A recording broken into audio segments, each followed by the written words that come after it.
baseline.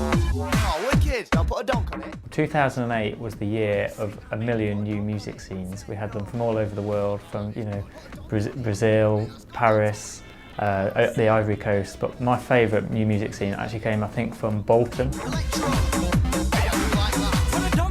It's called donk, which is basically bouncy house, and the beat is such a horrible beat.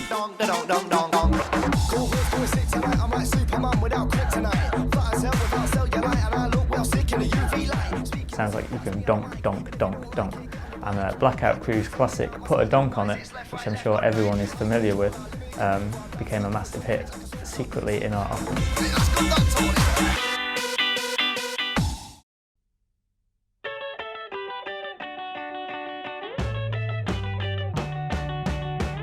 At the beginning of this year, Foals emerged as a sort of one-to-watch band, and they were talking about their influences. At the time people called it math rock, but actually what emerged was them saying they were influenced by Afro-pop and Afro-beat.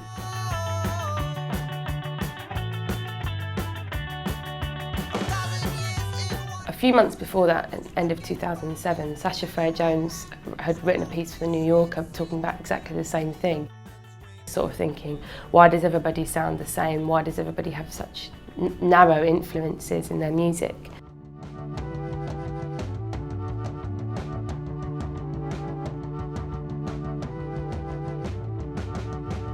In the same month as that article was published, Vampire Weekend released their first single, which was called Mansard Roof, and it was kind of why they became very popular. It was incredibly immediate, infectious pop melody, but it was the kind of percussion that you weren't necessarily used to hearing in a all-white indie band.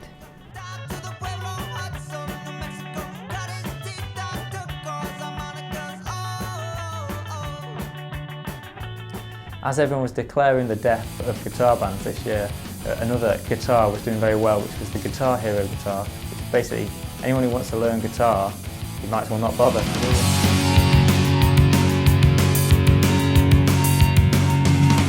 Perhaps the two most powerful things about Guitar Hero that one should never underestimate is that actually it's quite fun to do.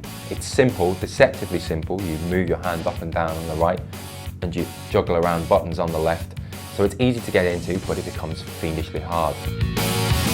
Billy Corgan's doing one where he can actually control his character as well as play along to his songs, which is obviously the future and quite scary at the same time. Do not underestimate at all the attraction to people of all generations, but I might say particularly middle-aged men.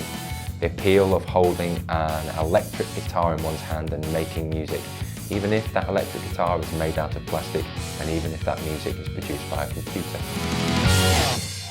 If you having girl problems, I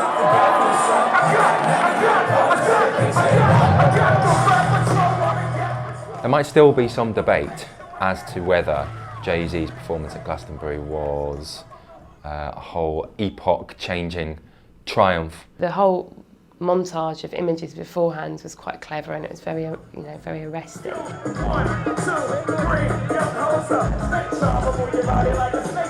Some people seem to think that it was some kind of crazy liberal right-on thing where loads of white people rushed to support a black artist when they would still rather have seen a guitar band.